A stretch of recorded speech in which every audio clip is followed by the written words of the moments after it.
Պարոն Փաշինյան, ձեզանից առաջ ձեր թիմակիցներն էին արցախցիներին ասում մնայիք, կռվեիք, չգայիք, դուք երևի գիտեք, որ 2023 թվականի սեպտեմբերի վերջին Արցախում ցեղասպանություն է եղել, միջազգային փորձագետներն են դա փաստել։ Ցեղասպանության պայմաններում մարդիկ կռվել են մինչև վերջ, ինչքան կարողացել են։ Հիմա մնայիք, չգայիք ասելով դուք ինչ նկատի ունեք, դուք եւ ԿՊԱ-կանները, ԱԺ-նախագահ Ալեն Սիմոնյանն էլ էր ասում, մնային մինչև վերջին արցախցին ցեղասպանվեին, սպանվեին, գերեվարվեին, որ չգիտեմ, այստեղ դուք լավ զգայիք, ինչ է ձեր ասածը, այս հարցի պատասխանն ենք ուզում ստանալ եւ մեկ հարց էլ միշտ դուք սպառնում եք, որ պատերազմ կլինի, ձեր ընդդիմախոսներն էլ ասում են, գիտեք ինչ կա, դուք եք վերել պատերազմը, ձեր օրոք է եղել, օրինակ երեք Արման Թաթոյանն ասում էր պատերազմի կուսակցությունը դուք եք, ասում են ինչի պաշտպանությունը, ինչու եք ձախողել պատերազմից հետո, որ այսօր էլ ասում եք, որ ամեն մեկը կարող է մեզ սպառնալ պատերազմով եւ ըստ էության դուք էլ դա օգտագործեք նախընտրական փուլում։ Շնորհակալություն։ Գիտեք, մենք ասում ենք, մեզ ասում ենք եւ ժամանակաշրջանը հարմար է, որպեսզի Հայաստանի Հանրապետության ժողովուրդը գնահատի։ Ի վերջո, ընտրությունը նաեւ բանավեճերը հանգուցալեցելու միջոց էր, չէ՞, որովհետեւ 2021 թվականին էլ 2018 թվականին էլ դրա մասին էր եւ թող խնդիրը այնա, մենք պետք է ակտիվ հաղորդակցության մեջ լինենք եւ գնահատվի դա։ Եվ մենք ժողովրդի հետ մեր ունեցածը կիսում ենք եւ մենք հանձնվում ենք ժողովրդի դատին, ինչպես դա արել ենք 2021 թվականին։ Մենք նախորդ անգամ քաղաքական որոշմամբ արտահերթ ընտրություններով, այս անգամ հերթական որոշմամբ եւ ժողովուրդը մեզ կդատի եւ ուզում եմ էլի վերահաստատել, որ ցանկացած որոշում, որը կայացնի Հայաստանի Հանրապետության ժողովուրդը, մենք այդ որոշմանը հնազանդ կերպով կենթարկվենք։ Ինչ վերաբերում է ձեր առաջին հարցին, գիտեք, պետքա ես չի ուզի այդ թեմային անդրադառնալ, բայց ուզում եմ ասել, որ 2023 թվականի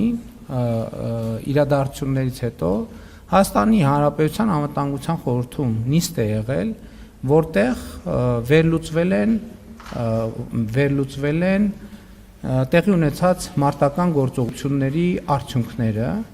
եւ ես ուզում եմ շատ բան չկարողանալով բացել եւ ես ուզում եմ արձանագրել, որ այն պնդումները, չգիտեմ ոնց ասցիք, որ դրա մասին չի խոսքը, կռվելու եւ այլնի մասին պնդումները մեղմ ասած չեն համապատասխանում իրականությանը, որովհետև մեր հետախուզության եւ ոչ միայն հետախուզության ունեցած տվյալներով արկա զենք զինամթերքի ես տոկոսներ ասեմ, կարող եմ տոկոսային ճշգրտությամբ գնահատվել, բայց առյուծի բաժինը դա կարող է լինել 80%, դա կարող է լինել 90%, մնացել են ձեռք չտված, սենց ասել։ Դրանից առաջ մենք հնարավորություն էինք ստեղծել, որպեսզի տեղի ունենա քաղաքական գործընթաց եւ Ղարաբաղի իշխող շրջանակի որոշ ներկայացուցիչներ ոչ միայն խոչընդոտեցին, այլև իրականացրեցին իշխանափոխություն Ղարաբաղում եւ Հայաստանի ազգային ժողովում շնորհավորում էին իրար եւ այդ շնորհավորանքներից հետո ընդամենը մի շաբաթ հետո տեղի ունեցավ այն իրադարձությունները, որ տեղի ունեցան։ Եթե հիմա 10 օր առաջ ասեինք, որ տեղի են ունենալու սուր իրադարձություններ, այս ամենը չնայած ասել ենք, ենթադրում եմ ազգային ժողովում այդ ժամանակ քաղաքացիական պայմանագիր խմբակցությունը շատ ակտիվ էր եւ տալիս էր գնահատականներ, թե դրա հետևանքները ինչ էր լինելու,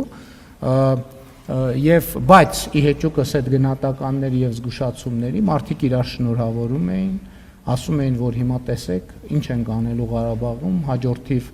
ինչ են կանելու Հայաստանում, եւ ես ուզում եմ հաստատել դա, որ նրանք այն ինչ որ արեցին Ղարաբաղում, հաջորդիվ ուզում են անել Հայաստանում, եւ այդ մարդիկ ընդ որում նրանց մի մասը Հայաստանում իշխող շրջանակների եւ քաղաքական ուժերի ներկայացուցիչներ են բառից բուն իմաստով փախան Ղարաբաղից, ընդ որում ինձ մեղադրելով, որ սահմանները մենք փակել ենք եւ թույլ չենք տալիս, որ ժողովուրդը դուրս գա։ Եվ ես նույնիսկ հիշում եմ քաղաքացիական հասարակության ներկայացուցիչների հետ, այդ ժամանակ ես Բաղրամյան 26-ում էի նստում, քաղաքացիական հասարակության ներկայացուցիչների հետ հանդիպում տեղ ունեցավ, որտեղ նրանք եկել էին եւ ինձնից պահանջում էին, որ ես սահմանը բացեմ։ Ես ասել եմ, որ սահմանը փակ չի բնականաբար, բայց նաեւ ուզում եմ ասել, որ Ղարաբաղի ներկայացուցիչներին ես այս ժամանակ զգուշացրել եմ, ասել եմ, եթե դուրս եկաք, իմացեք, այլևս վերադարձի հնարավորություն չի լինելու։ Եվ ինչ վերաբերվում է ձեր գնահատականներին, գիտեք ինչ, մենք բավարար է արդեն մեր ժողովրդին սնենք նոր ցեղասպանությունների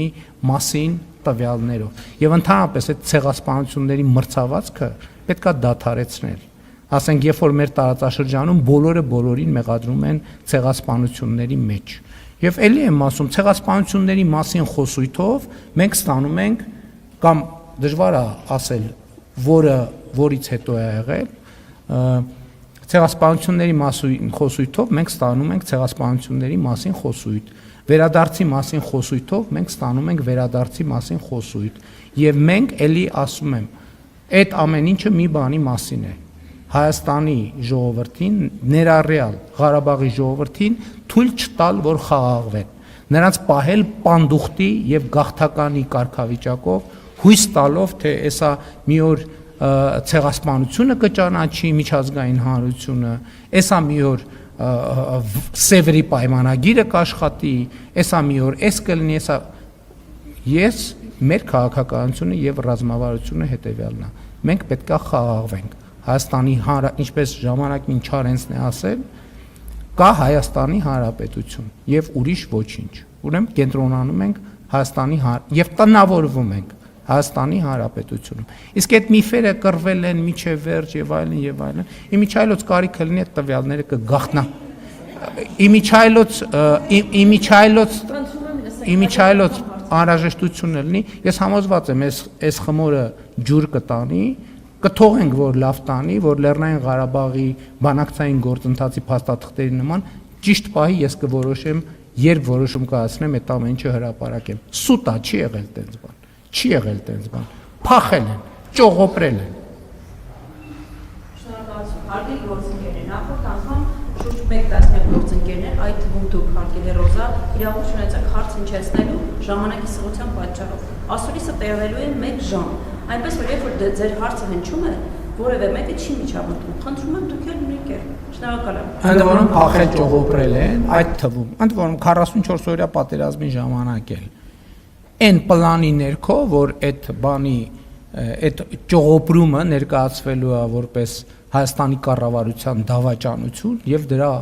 բանի ծխածածկույթի ներքո Հայաստանի Հանրապետությունում իշխանապողություն են անելու։ Չկարողացան անել, գիտեք ինչ պատճառով։ Որովհետեւ իրանք ոչ Հայաստանի, ոչ էլ Ղարաբաղի ժողովուրդը չեն։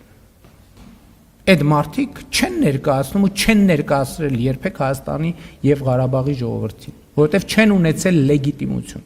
Չեն ունեցել լեգիտիմություն։ Ժողովուրդը ոչ Ռոբերտ Քոչարյանին, ոչ Սերժ Սարգսյանին, Լևոն Տեր-Պետրոսյանին մի անգամ ընտրել է, դրանից հետո չի ընտրել։ Նրանք երբեք Հայաստանի լեգիտիմ ղեկավար չեն եղել։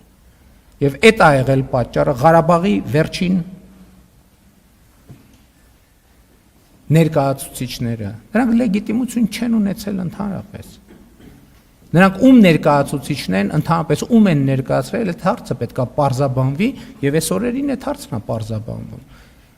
Լևոն Տեր-Պետրոսյան, Սերժ Սարգսյան, Ռոբերտ Քոչարյան եւ նրանց քաղաքական ուժերը ներկայացնում են ում ասես,